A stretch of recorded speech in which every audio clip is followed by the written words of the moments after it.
کل آپ فرما دیجیے من کون ہے حرما جس نے حرام کیا زینت زینت کو اللہ کی التی وہ جو اخرجا اس سے نکالی لعبادہ ہی اپنے بندوں کے لیے. تو اللہ فرما رہے ہیں کہ وہ پاکیزہ چیزیں اور زینتیں جو اللہ نے اپنے بندوں کے لیے پیدا کی ہیں ان سے پوچھئے کس نے ان پر حرام کی. اسی سوال کو مزید واضح کیا جا رہا ہے, اسی بات کو مزید کھول کر بیان کیا جا رہا ہے کہ ہم نے انسانوں کے لیے چیزیں پیدا کی جو انسانوں کے لیے کھانے پینے کا بھی ذریعہ ہے, زینت کا بھی ذریعہ ہے, اور یہ سب کچھ انسانوں کے لیے ہی بنایا گیا ہے. تو کون ہے جس نے سب کچھ انسانوں پر حرام کر دیا؟ کیسے حرام کرتے ہیں؟ یہی پرکار باتیں کر کر کے کہ پھٹے ٹوٹے کپڑے پہننا بڑا تقویٰ ہے نا, اور مانگ کر پہننا رسمیں بنائی ہوئی ہیں. ہم نے جی بچہ حضرت امام حسین کا فقیر بنا دیا ہے تو مانگ کر اس کو کپڑے پہنانے ہیں. اچھا روزہ رکھتے ہیں منت کا جی کہ مانگ کر افطاری کریں گے.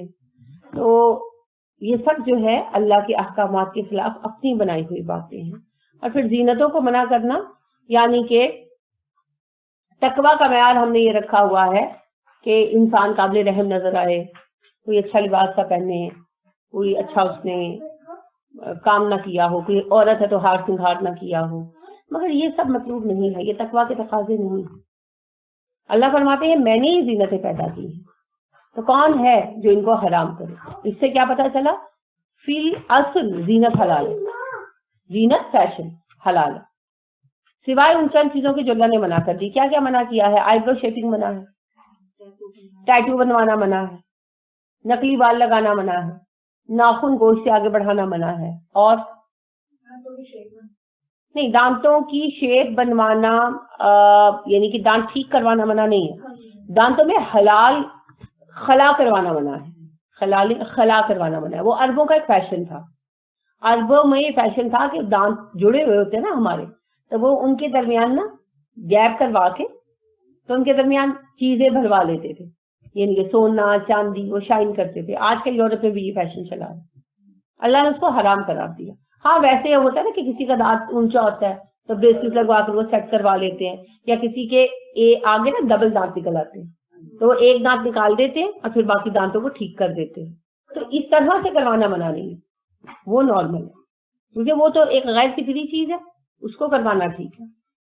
لیکن بطور فیشن جیسا کہ میں نے عرض کیا آج یورپ میں بھی یہ فیشن چل رہا ہے, تو ظاہر ہے وہاں چل رہا ہے تو کبھی نہ کبھی یہاں بھی یہ مصیبت آ جائے گی. اب آج کل ایک اور مصیبت ٹیٹو کی ہے جو بہت عام ہوئی ہے, مگر ٹیٹو بنوانا قطعی حرام ہے.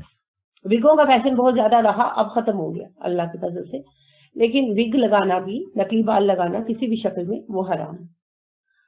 بجتا ہوا زیور پہننا حرام نہیں ہے, پہن کر باہر جانا حرام, یعنی غیر مردوں میں جانا. اپنے گھر میں پہن سکتے ہیں, ٹھیک ہے, جیسے کوئی ایسا بینگل چوڑیاں بھی تو بچتی ہیں, پھر بعض چوڑیوں کے اندر جو ہے وہ کوئی گھنگرو شنگرو لگا ہوتا ہے, یا دوپٹوں پہ بچیوں نے آج کل گھنگرو لگائے ہوتے ہیں. تو گھر کے اندر محرم لوگوں کے مابین پہننے میں پابندی نہیں ہے, غیر محرموں میں پہننے پر پابندی ہے.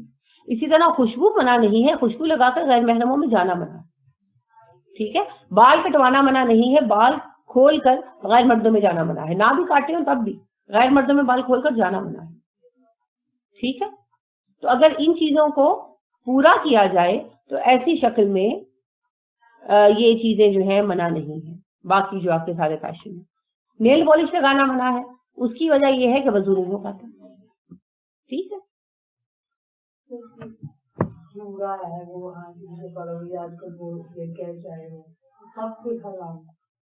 دیکھیں جی جو ہیئر کیٹ یا جوڑا اگر وہ دھاگے کا بنا ہوا ہے تو آپ لگا سکتے ہیں,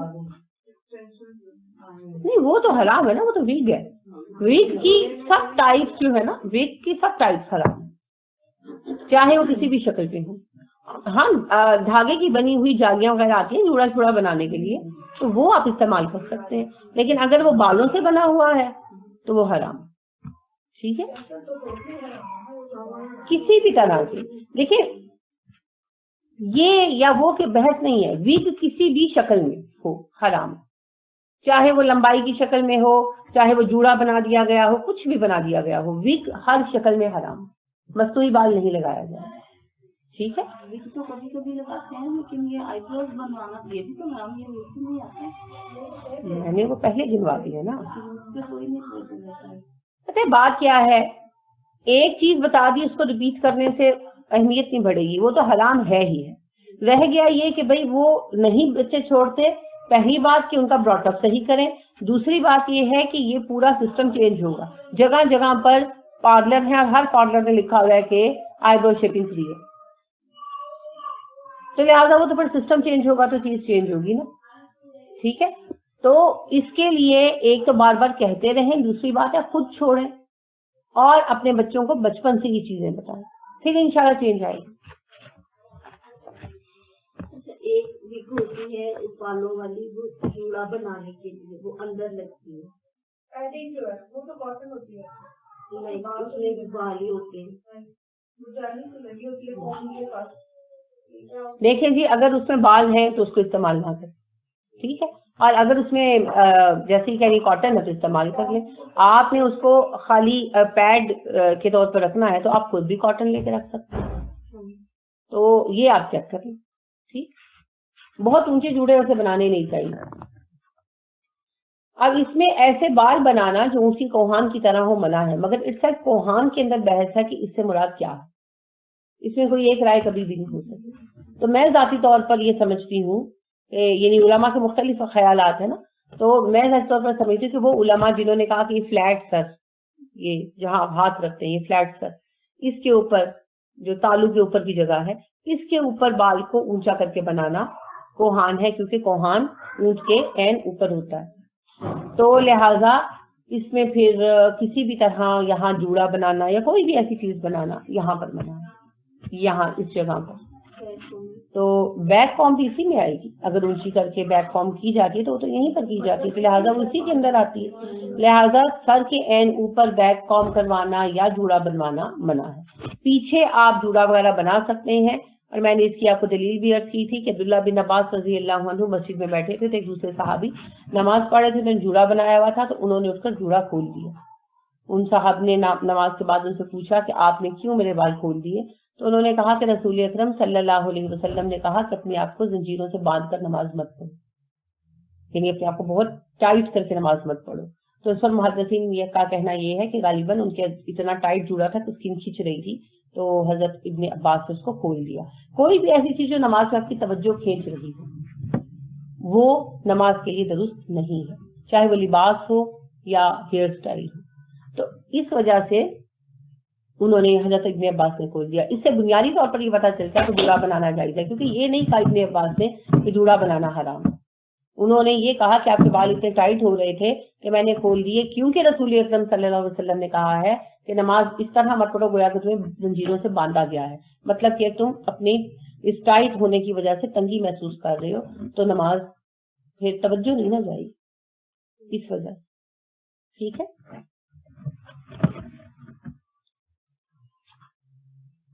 تو باقی ان چند ایک یہ دیکھیں 4-5 چیزیں ہیں جو ریسٹرکشن ہے نا, ان کے سوا باقی سب کچھ حلال و جائز ہے.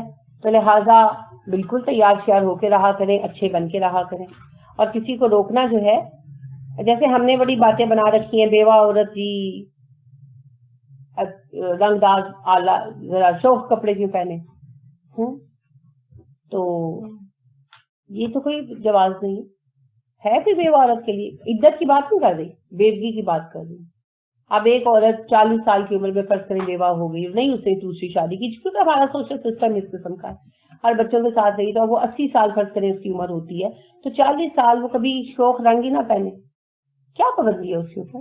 وہ جی لپسٹک نہ لگائے, جی وہ مہندی نہ لگائے, کس کے لیے کرنا ہے, یہ کیا جواز ہے؟ شادی آپ لوگ نہیں کرنے دیتے, راستے بند کر رکھے, فیشن آپ نہیں کرنے دیتے, تو ویسے اس بیچاری کو سختی کر دو. پھر ہندوؤں کا طریقہ بہتر نہیں تھا, جان تو چھوٹ جاتی تھی نا, روز روز کے مرنے سے ایک دفعہ مر جائے. میری والدہ جب میرے والد فوت ہوئے تو ان کو بخار آیا کچھ دن بہت زیادہ, تو ان کے ہونٹ بالکل خشک ہو گئے, تو انہوں نے کہا کہ نا وہ لا دو, چیپسٹک لا دو مجھے. تو میں چھوٹی تھی کافی, تو میں نے کہا کہ امی آپ لپسٹک لگا لیں, چیپسٹک نہیں تو میں خاص طور پر لینے جاؤں آپ کے لیے, جیسے چھوٹے بچے کرتے ہیں. تو یعنی کہ میری امی نے کہا کہ نہیں تم, میں نے لپسٹک نہیں لگانی تو مجھے لا دو. تو میری عادت ہے میں ذرا بحث کرتی تھی، اپنی والدہ سے کرتی تھی، تو میں ان سے کہنے لگی کہ نہیں امی آپ لگا لیں، کیا بات ہے، میں جاؤں گی تو لا دوں گی وغیرہ وغیرہ. تو بڑی بہن سے وہ کہنے لگی کہ میں لپسٹک لگا لوں تو کوئی آیا گیا ہوگا تو کہے گا کہ سرخیاں لگا کے بیٹھے گی. یعنی ہم اتنی زندگی تنگ کر دیتے ہیں ایک دوسرے کی. حالانکہ عدت کے بعد بیوہ عورت کو کسی چیز کے استعمال پر کوئی پابندی نہیں. ٹھیک ہے، یہ ساری ہم نے بیکار کی باتیں بنا رہی. کیونکہ اور بات یہ ہے کہ اگر کسی عورت کی عمر زیادہ ہو جائے، 50-60 سال ہو جائے، تو جی وہ رنگ نہیں پہننا، تو لوگ کیا کہیں گے. بھائی لوگوں کو کیا ہے، جس کا دل چاہتا ہے وہ پہنے. اللہ نے کسی چیز کو منع نہیں کیا، اللہ نے ہر چیز کے لیے سہولت عطا کی.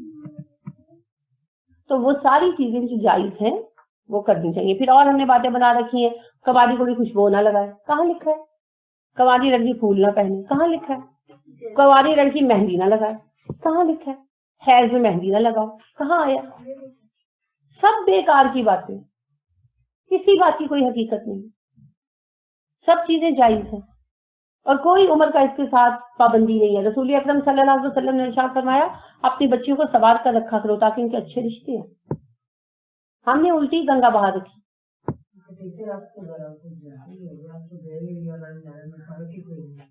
ہونے کی کوئی بات بھی نہیں، ضرورت بھی نہیں ہے. دیکھیں جی، جو چیز اللہ نے جائز قرار دی ہے اس پر پابندی مت لگائیں. پھر جب آپ ناجائز چیز پر پابندی لگائیں گے بچے قبول نہیں کریں گے. ٹھیک ہے، ویسے ہی اپنی زندگیوں کو تھوڑا سادہ بنائیں، ویسے ہی سادہ بنائیں. فیشن کی ریس میں تھوڑا ہم کم شریک ہوں. اور میں آپ کو ایک بات یہ بھی عرض کروں، یہ وقتی شوق ہوتے ہیں. ایک ایج ہوتی ہے، 2-4 سال ہوتے ہیں، اس کے بعد یہ شوق خود ہی کم ہو جاتے ہیں. لہٰذا ایک زمانہ تھا کالج کا obviously جب مجھے جیولری کا خفت تھا اور میں بہت پہنتی تھی، حتیٰ کہ ڈانٹ پڑتی تھی لیکن میں پہنتی تھی. یعنی کالج میں ڈانٹ پڑتی تھی لیکن میں پہنتی تھی. اور اب کچھ بھی نہیں پہنا جاتا. تو جو چیزیں جائز ہیں، کوئی ایسی زینت نہیں ہے جس کے لیے ہو کہ یہ شادی شدہ کے لیے ہے اور یہ کنواری کے لیے. ہر زینت ہر بچی کر سکتی ہے جو جائز ہے. ویسے اپنی زندگی میں آپ سادگی رکھیں. اور بچوں کا میں نے جیسا کہ ایج ہوتی ہے اس ایج کے بعد خود ہی جب گھروں میں کام ہوتے ہیں، ظاہر ذمہ داریاں پڑتی ہیں، تو پھر خود بخود سب کچھ اتر جاتا ہے. جب کچن میں کھانا بنانا ہو تو کون احمق جو ہے وہ میک اپ کر کے کھڑا ہوگا. کوئی انڈیا کا ڈرامہ تھوڑی چل رہا ہے کہ پورا زیور پہن کے تو کھڑی وہ کھانا پکا دیا، ایسا تھوڑی ہوتا ہے. لہٰذا جب پریکٹیکل لائف میں آتے ہیں، ہم ذمہ داریاں سروں پر آتی ہیں، میک اپ بھی چھوٹ جاتے ہیں، زیور بھی چھوٹ جاتے ہیں، and this is all natural. تو وہ زندگی کے 5-6 سال ہی ہوتے ہیں، مشکل سے 5-6 سال، ورنہ 4 سال ہوتے ہیں میٹرک ایسے جس میں ایک جنون ہوتا ہے. تو وہ کر لینے کے بچوں کو شوق پورا، کوئی حرج نہیں ہے. کیونکہ باقی ساری زندگی پھر ذمہ داریاں ہی نبھانا ہے انشاءاللہ اللہ کی توفیق سے. تو اس میں کوئی حرج نہیں. اور یہ حق عورتوں کا بھی ہے، بچیوں کا بھی ہے اور بچوں کا بھی ہے کہ اپنے آپ کو بنا سنوار کر رکھیں. اس میں کوئی حرج نہیں. ہم نے عجیب طرح کا حال بنا رکھا ہے، گھروں میں ملنگ بن کر پھرتے رہتے ہیں. ذرا کوئی تیار ہو تو پوچھتے ہیں کتنے چل رہے ہو. وہ پتہ ہے کیوں؟ ان بیچاروں کا قصور نہیں ہے. جب آپ تیار کبھی نہیں نہ ہوتے تو جس دن خاص طور پر ہوتے ہیں پھر وہ پوچھتے ہیں لپسٹک لگائیے کہاں جا رہے ہیں. اگر آپ روزانہ اپنی روٹین میں رکھیں تو پھر وہ کیوں پوچھیں؟ ان کو پتا ہو کہ ہماری ماں رہتی ہے ایسے. ہر خوبصورتی سب کو پسند آتی ہے. میں کچھ دن پہلے میں صفائی کر رہی تھی تو ظاہر ہے کہ کپڑے بہت ڈسٹی ہوئے تھے، تو پھر میں نہا کے کپڑے بدلے تو میرا فاطمہ مجھے کہنے لگی کہ آپ کے پہلے کپڑے اچھے نہیں تھے، یہ والے کپڑے اچھے. کہ وہ بچوں کو اچھے برے کا کیا پتا ہوتا ہے، صرف یہ کہ صاف ستھرے ہیں، خوشبو آ رہی ہے. تو ہمیں اپنی زندگی میں یہ چیزیں شامل کرنی چاہیے، اس سے خوشگواریت آتی ہے زندگی میں. کوئی کہہ دیجیے ہیا یہی ہے للذین، ان لوگوں کے لیے آمنو جو ایمان لائے، فی الحیات دنیا، دنیا کی زندگی میں، خالصتاً خاص طور پر یوم القیامت، قیامت کے دن. آپ کہہ دیجیے یہ سب زینتیں ایمان والوں کے لیے ہیں، دنیا کی زندگی میں بھی اور آخرت کی زندگی میں خاص طور پر. دنیا میں تو آپ کو پتا ہے نا کافروں کو بھی کچھ نہ کچھ ملے گا. اللہ رب العزت نے ارشاد فرمایا نا، آپ بقرہ میں پڑھ چکے ہیں، وَإِذْ قَالَ إِبْرَاهِيمُ رَبِّ اجْعَلْ هَٰذَا بَلَدًا آمِنًا وَارْزُقْ أَهْلَهُ من الثمرات من آمن منهم بالله واليوم الآخر قال ومن كفر فأمتعه قليلا ثم أضطره إلى عذاب النار وبئس المصير. جب ابراہیم نے کہا اللہ مکہ کے رہنے والوں کو پھلوں سے رزق دے، صرف انہیں جو تجھ پر اور آخرت پر ایمان لائے، تو اللہ نے ارشاد فرمایا جواب میں نہیں، جو کفر بھی کریں گے میں دنیا کا فائدہ انہیں بھی دوں گا، لیکن آخرت میں انہیں جہنم کے عذاب کی طرف دھکیلوں گا جو کہ بدترین ٹھکانہ ہے۔ تو اسی لیے کہا کہ دنیا میں بھی میں نے یہ چیزیں پیدا مومنوں کے لیے کی ہیں، لیکن چونکہ دنیا دار آزمائش ہے تو یہاں پر پھر بعض اوقات کافروں کو مومنوں سے بھی بڑھ کر ملتا ہے، اور اپنی اپنی کوشش کے مطابق ہر کسی کو تھوڑا بہت مل جاتا ہے، ٹھیک ہے۔ لیکن آخرت میں کافروں پر ہر چیز حرام ہے، صرف مومنوں کے لیے۔ تو مومنوں کے لیے اللہ نے کیا رکھا ہے؟ یہ ساری آسائشیں یہ اللہ نے چیزیں کس لیے پیدا کی؟ مومنوں کے لیے۔ اور ہمارا تصور کیا ہے؟ دنیا مردار ہے، کھانے والے کتے ہیں، لیکن اللہ تو کہہ رہے میں نے پیدا ہی مومنوں کے لیے کی۔ یہ ساری چیزیں کہ طیبات یہ زینتیں مومنوں کے لیے پیدا کی۔ تو زہد ہوتا ہے غیر ضروری چیزوں سے بچ جانا دنیا میں، اور وہ تب ہوتا ہے جب ہمارے پاس پیسہ ہو اور ہم اسے فی سبیل اللہ لگا رہے ہیں۔ یہ زہد نہیں ہے کہ گندا رہنا، صاف ستھرا نہ ہونا، ٹکڑے باندھ کر پھرنا، یہ اللہ کو مطلوب نہیں ہے، ٹھیک ہے۔ تو یہ سارے اس تصور کے خلاف ہو گیا۔ کذالک اسی طرح نفصلو ہم تفصیلاً بیان کر رہے ہیں الآیاتی اپنی نشانیاں، آیتیں لقوم یعلمون علم والوں کے لیے۔ اس طرح ہم نے کھول کھول کر اپنی نشانیاں بیان کر دی ان لوگوں کے لیے جو علم رکھتے ہیں۔ کوئی کہہ دیجئے انما بے شک حرما حرام کیا ربی میرے رب نے الفواحشہ بے حیائی کو، ما جو ظاہر ہو منہا اس میں سے، وما بطنا اور جو چھپا ہوا ہو۔ کہہ دیجئے بے شک میرے رب نے حرام کیا ہے بے حیائی کے کاموں کو، چاہے وہ کھلے ہوں چاہے چھپے ہوں، والاسم اور گناہ کو۔ آصمہ ایسی اونٹنی کو کہتے ہیں جو تیز چل سکتی ہے اور پھر بھی تیز نہ چلے، ٹھیک ہے۔ آصمہ سے کے ساتھ سواد کے ساتھ اس اسم سے آصمہ ایسی اونٹنی کو کہا جاتا ہے جو تیز چل سکتی ہو اور تیز نہ چلے، جان بوجھ کر سو چلے۔ تو جو بندہ دین میں سرگرمی دکھا سکتا ہو اور جان بوجھ کر نہ دکھائے تو پھر گناہ کا عنصر پیدا ہو گیا نا خود بخود۔ والبغی زیادتی کرنا بغیر الحق کی، بغیر حق کے، وان تشرکو اور یہ کہ تم شرک کرو باللہ اللہ کے ساتھ، اور اللہ نے حرام قرار دیا ہے زیادتی کرنے کو، اور اللہ نے شرک کرنے کو حرام قرار دیا ہے۔ ما لم ينزل به سلطانا ایسی چیزوں کو شریک بنانا جن کے لیے کوئی دلیل بھی نہیں اتاری گئی، وان تقولوا اور یہ کہ تم کہو علی اللہ اللہ کے بارے میں ما لا تعلمون جو تم جانتے نہیں ہو۔ کیا کیا حرام ہے؟ فحاشی ظاہری ہو یا باطنی ہو، نافرمانی گناہ، زیادتی کرنا، شریک ٹھہرانا اللہ کے ساتھ، اور اللہ کے بارے میں وہ کہنا جو جانتے نہیں ہیں۔ سورہ انعام میں بھی یہ پڑھا تھا نا، سورہ انعام کی آیت نمبر 151 اور 152 ہے۔ کیسے ہوتی ہے آغاز؟ قل تعالوا اتلوا ما حرم ربکم علیکم، کہو آؤ کیا میں تمہیں بتاؤں تمہارے رب نے تم پر کیا کچھ حرام کیا ہے۔ اللہ تشرکوا بہ شیئا یہ کہ تم اس کے ساتھ کسی کو شریک نہ ٹھہراؤ، وبالوالدین احسانا اور حکم دیا والدین کے ساتھ احسان کرنے کا، اور ولا تقتلوا اولادکم من املاق غربت کے خوف سے بچوں کو قتل نہ کرو، نحن نرزقکم وإیاہم ہم تمہیں بھی رزق دیتے ہیں ہم انہیں بھی رزق دیں گے، ولا تقربوا الفواحش ما ظہر وما بطن فحاشی کے کاموں کے پاس مت جاؤ کھلے ہوں یا چھپے ہوں، ولا تقتلوا النفس التي حرم باللہ الا بالحق کسی جان کو قتل نہ کرو جسے اللہ نے حرام قرار دے رکھا ہے سوائے اس کے کہ کوئی سبب اس کے قتل کا پیدا ہو جائے۔ ذالکم وصاکم بہ اس طریقے سے اللہ تمہیں وصیت کر رہا ہے، لعلکم تعقلون تاکہ تم عقل اختیار کرو۔ ولا تقربوا المال ولا تقربوا مال الیتیم یتیم کے مال کے پاس مت جاؤ، الا باللتی ہی احسن سوائے اس طریقے کے جو احسن ہو، حتی یبلغ اشدہ جب تک کہ وقت پوری جوانی کو نہ پہنچ جائے، وَأَوْفُوا الْكَيْلَ وَالْمِيزَانَ بِالْقِسْطِ اور پورا پورا ناپ تول میں انصاف رکھو۔ لا نکلف نفسا الا وسعها ہم نے کسی جان پر اس کی برداشت سے زیادہ بوجھ نہیں رکھا۔ وَإِذَا قُلْتُمْ فَعْدِلُوا جب بات کرو انصاف کی بات کرو، وَلَوْ كَانَ ذَا قُرْبَىٰ اگرچہ وہ تمہارے قریبی رشتہ دار کے خلاف بھی جا رہی ہے تب بھی صحیح بات کرو. وَبِعَهْدِ اللَّهِ أَوْفُوا اللہ کے لیے اپنے وعدے پورے کرو. ذَلِكُمْ وَصَّاكُمْ بِهِ اللہ تمہیں ان احکامات کے ذریعے وصیت کر رہا ہے لَعَلَّكُمْ تَذَكَّرُونَ تاکہ تم اس سے نصیحت قبول کر لو. تو دیکھیں منوان وہی احکامات ہے جو یہاں پر وہی چیزیں حرام قرار دی گئیں جو حرام قرار دی جا چکی ہیں. ایک دفعہ لسٹ چینج نہیں ہوئی, صرف تھوڑا انداز بیان بدلا ہے.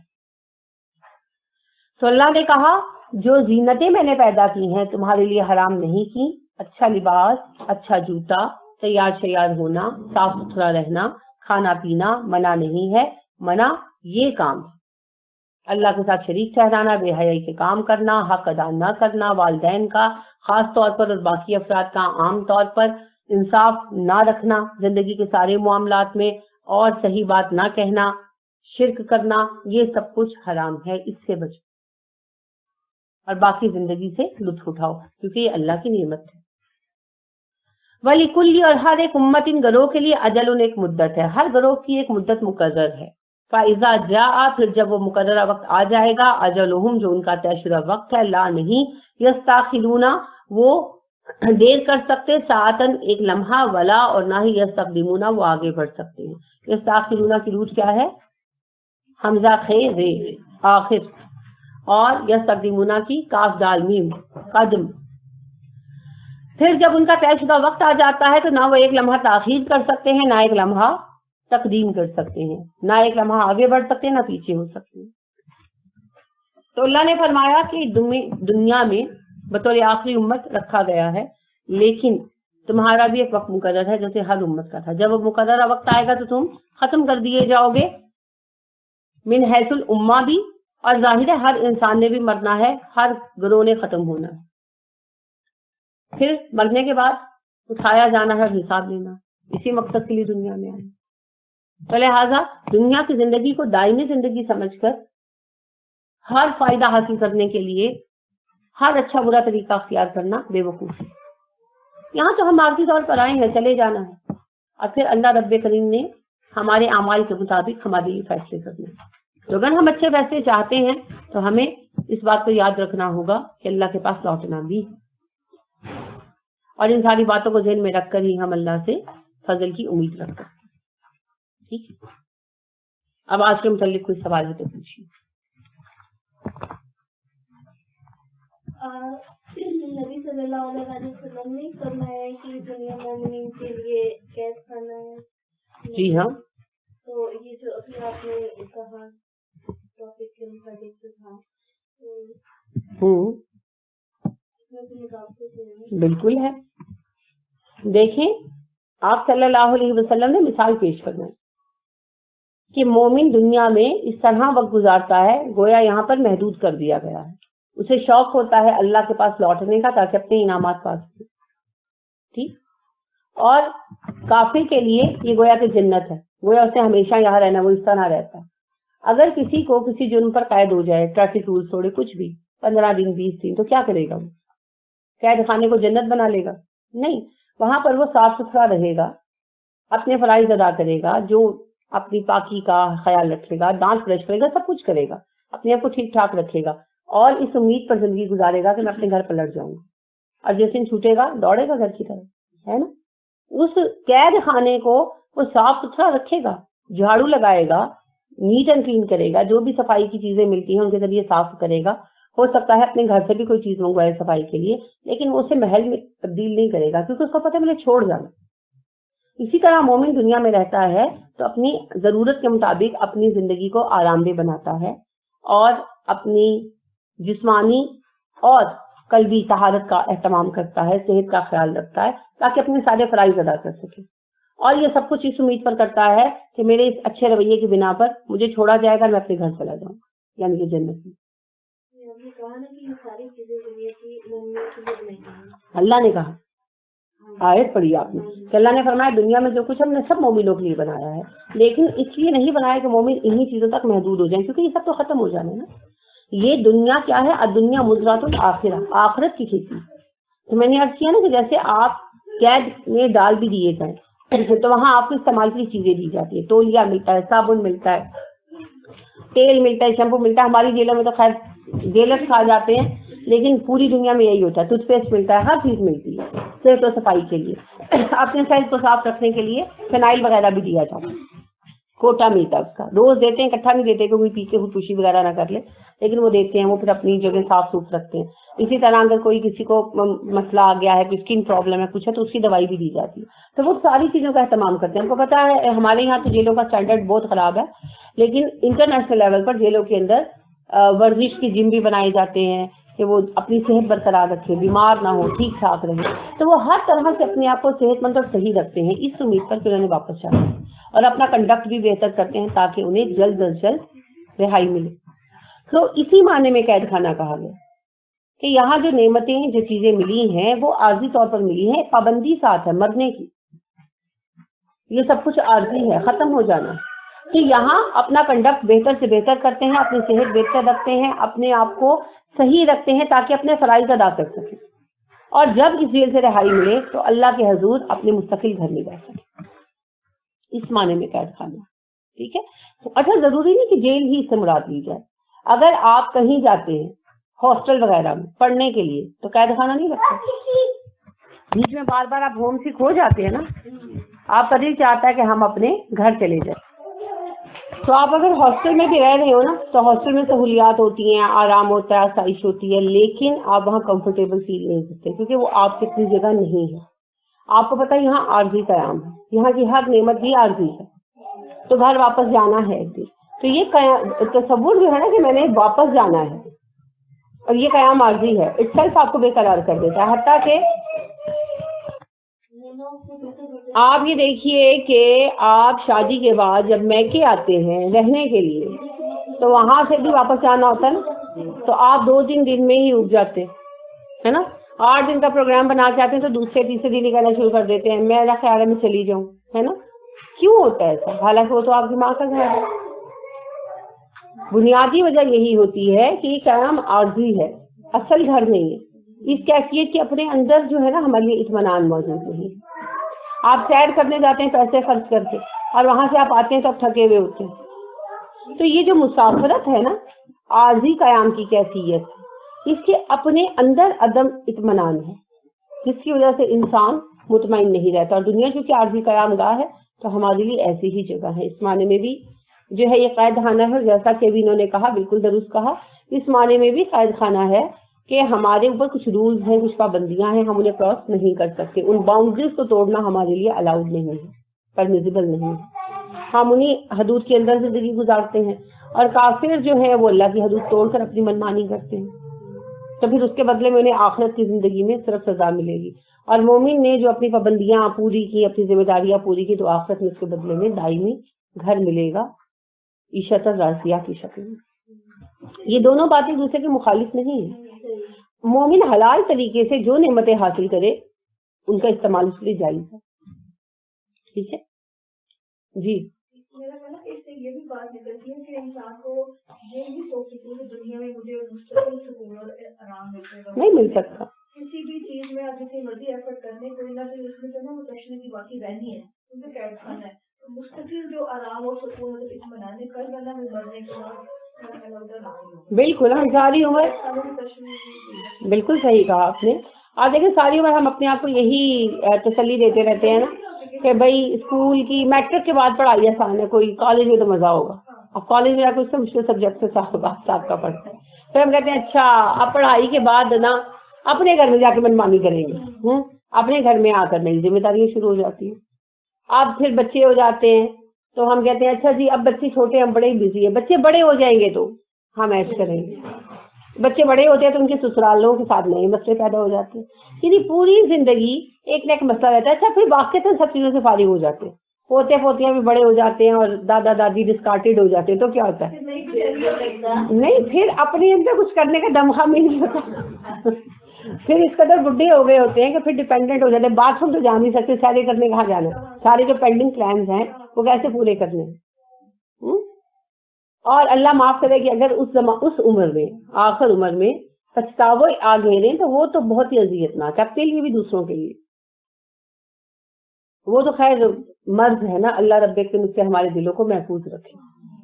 کیونکہ دیکھیے میں اپنی زندگی میں کامیاب رہوں یا ناکام، اطمینان قلب اس پر منحصر نہیں. اطمینان قلب منحصر ہے ہمارے چھٹے عقیدے پر، اچھی بری تقریر پر ایمان لانا. میں بہت کوشش کرتی ہوں، فرض کریں بہت کوشش کرتی ہوں اور میں فیل رہتی ہوں، نہیں کامیاب ہوتی، اور میری بہن یا میری سہیلی یا میری نند یا میری بھابھی تھوڑی محنت کرتی ہے تو کامیاب ہو جاتی ہے. کیا ہے تقدیر؟ اس کے لیے کچھ اور آزمائش ہے، میرے لیے کچھ اور آزمائش ہے. اب اگر میں اسے دیکھ دیکھ کر کڑتی رہوں، سڑتی رہوں، تو یہ پھر اصل میں دو باتیں ہیں، ایک تقدیر پر اعتبار نہ ہونا اور دوسرا ناشکر گزاری. کیونکہ فیلئر کے باوجود میرے رب نے مجھے جو کچھ دیا ہوگا وہ کسی کے پاس نہیں ہوگا، ہے نا. تو یہ اصل میں مثبت انداز فکر شکر گزاری سے جنم لیتا ہے. اور جب ہم اصل میں ہر بری بات پر شکوہ کرتے ہیں تو ہم اللہ سے تقدیر کا شکوہ کرتے ہیں. تو امام مالک علیہ رحمہ تھے، محدث ہیں بہت بڑے، آپ کو پتا ہے، اور فقیہ بھی ہیں بہت بڑے. تو ان کے ایک اسٹوڈنٹ تھے، یعنی کافی عرصہ ان کے پاس سے 5-6 سال گزر گئے تھے.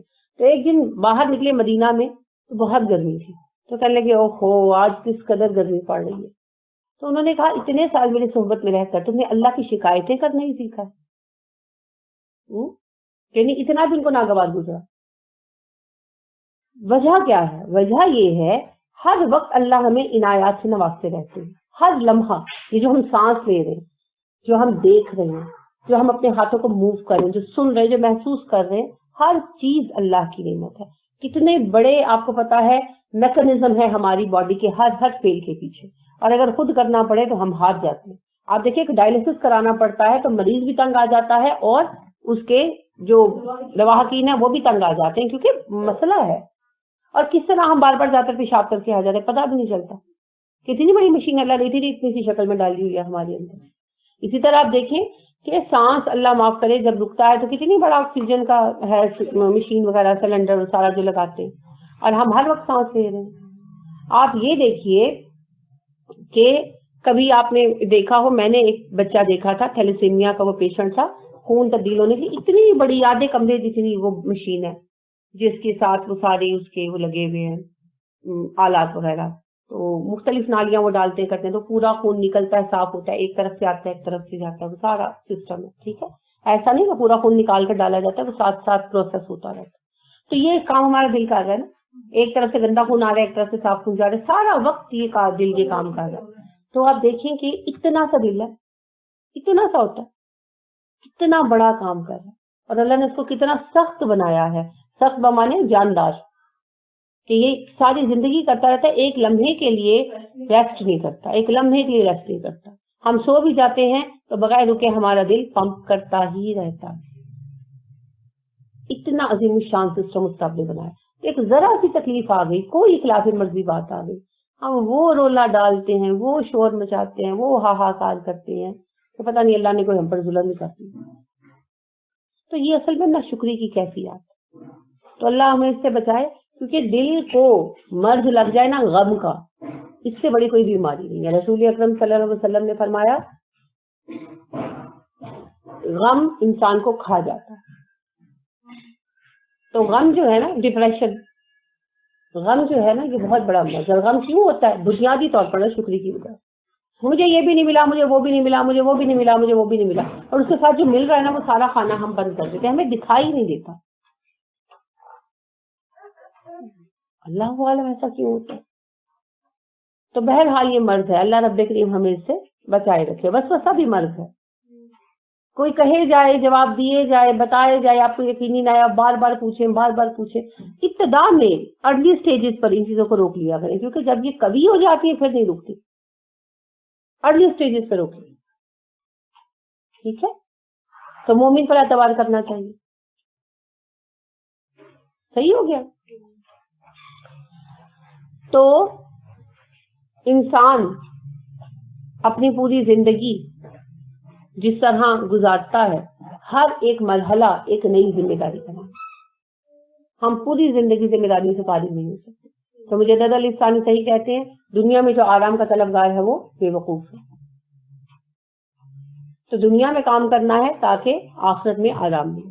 اور ہم دنیا میں کام سے کبھی بھی فارغ نہیں ہو سکتے. پوری زندگی ذمہ داریاں ساتھ ساتھ چلیں گی. بس کوشش یہ کرتی ہے کہ ذمہ داریوں کو آسان طریقے سے نبھائیں اور اس یقین کے ساتھ نبھائیں کہ ہم اللہ سے ان کا اجر پائیں گے اور ان کو نبھاتے ہوئے اللہ کی رضا کے طریقوں کو مد نظر رکھیں. ٹھیک ہے, انشاءاللہ پھر کیا ہوگا, آخرت میں بھی کامیابی ہوگی. تو دنیا تو گھر ہی ذمہ داریوں کا ہے. رسول اکرم صلی اللہ علیہ وسلم نے دارالمحن بھی قرار دیا نا دنیا کو. جی ہاں, صلی اللہ علیہ وسلم نے فرمایا الدنیا دارالمحن, دنیا تو فکر مندی کا گھر ہے. تو ہے نا فکر مندی, ہر وقت فکر مندی لگی رہتی ہے. کبھی کوئی فکر ہے تو کبھی کوئی فکر ہے, کبھی کوئی فکر ہے تو کبھی کوئی فکر ہے. بے فکری نہیں آ سکتی, آ نہیں سکتی. دنیا کے مزاج سے میل نہیں کھاتی یہ بات. دنیا میں فکر مندی ہی رہے گی, بے فکری ہوگی آخرت انشاءاللہ. تو اس وجہ سے اسے قید خانہ یا دارالمحن وغیرہ کہا گیا. باقی جو آسانیاں ملیں انہیں خوشی خوشی استعمال کریں. ٹھیک ہو گیا. سبحانک اللہم و بحمدک ونشہد ان لا الہ الا انت ونستغفرک ونتوب الیک. السلام علیکم ورحمۃ اللہ وبرکاتہ.